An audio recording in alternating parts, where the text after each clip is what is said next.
Quem já ouviu um veterinário falar, sabe que parece um código secreto, não é? Cranial, caudal, dorsal, soa super complicado.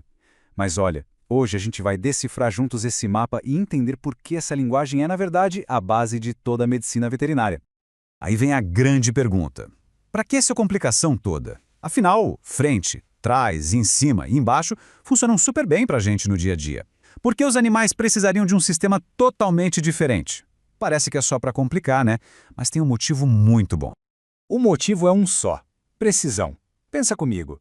Na frente da perna de trás, onde exatamente é isso? Perto do corpo? Lá embaixo, perto da pata? É muito vago, gera uma baita ambiguidade. Agora, quando se diz na superfície cranial do membro pélvico, não tem erro. Qualquer profissional, em qualquer lugar do mundo, vai saber exatamente onde olhar. E para resolver essa confusão de uma vez por todas, a comunidade veterinária global criou uma solução simplesmente genial. Um guia universal para garantir que todo mundo fale a mesmíssima língua. E ele se chama Nômina Anatômica Veterinária, ou simplesmente NAVE. Pense nele como o dicionário oficial da anatomia animal. Ele foi criado lá em 1968, justamente para acabar com qualquer tipo de confusão e criar um padrão que vale para o mundo todo. E a premissa por trás disso é muito clara. A linguagem da anatomia precisa ser exata, sem espaço para "eu acho que é aqui". Imagina no meio de uma cirurgia ou na hora de ler um exame de imagem. Uma pequena confusão pode ter consequências enormes. Aqui, precisão é tudo.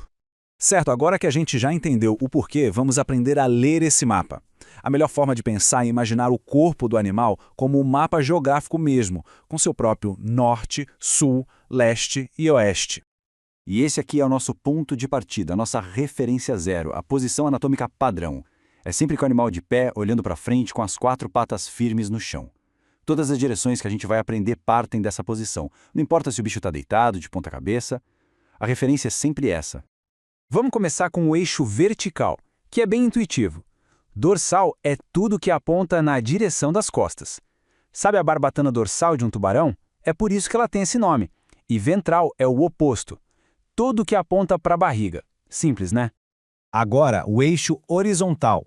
Cranial é tudo que vai em direção à cabeça, ao crânio. E caudal é tudo que vai em direção à cauda. Até aqui está tudo bem lógico, concorda?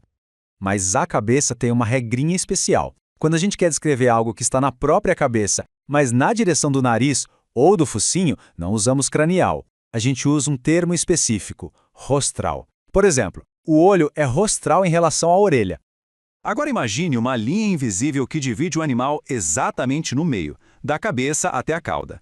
Tudo que se aproxima dessa linha central é medial, e tudo que se afasta dela, indo para os lados, é lateral. Ok, já dominamos o tronco e a cabeça. Mas os membros? Os membros têm suas próprias regras de navegação.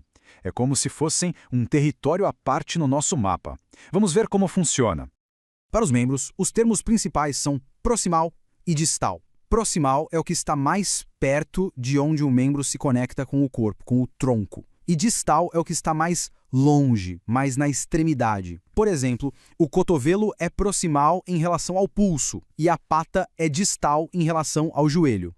E é aqui que a coisa fica um pouquinho mais específica. Presta atenção. Acima do que seria o pulso, o carpo, ou o tornozelo, o tarso, as regras são as mesmas do corpo. Cranial para frente, caudal para trás. Mas abaixo dessa linha, tudo muda. A parte da frente vira dorsal. E a de trás? Bom, na pata da frente a gente chama de palmar, como a palma da nossa mão. E na pata de trás é plantar, como a planta do nosso pé. Esse é um detalhe super importante.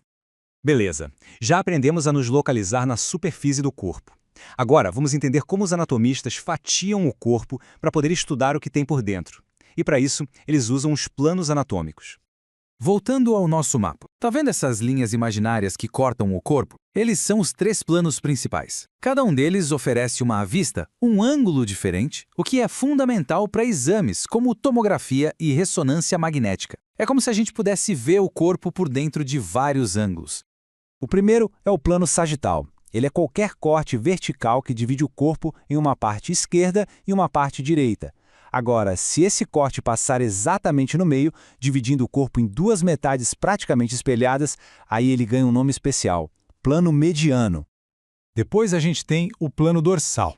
Imagine fatiar o animal na horizontal, como se estivesse cortando um pão de forma deitado. Esse plano divide o corpo numa parte de cima, a dorsal, que é a das costas, e uma parte de baixo, a ventral, que é a da barriga.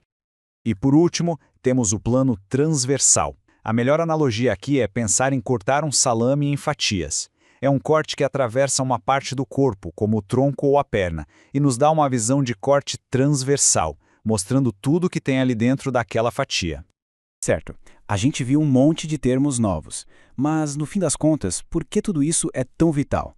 Vamos agora conectar essa teoria toda com a prática clínica, com o dia a dia de um veterinário. E por que isso importa tanto? Porque não é só a teoria para a prova. Essa linguagem garante que toda a equipe veterinária se comunique sem nenhum ruído, sem chance de erro. Permite que um cirurgião planeje um procedimento com precisão milimétrica. É a linguagem que possibilita a interpretação correta de um raio-x ou de uma ressonância. É, literalmente, o alicerce de toda a prática clínica. Então é isso. O código foi decifrado. A linguagem que parecia um segredo indecifrável agora é um mapa claro e lógico do corpo animal. E a pergunta que fica é, agora que as direções fazem sentido, qual parte fascinante desse mapa desperta mais a sua curiosidade?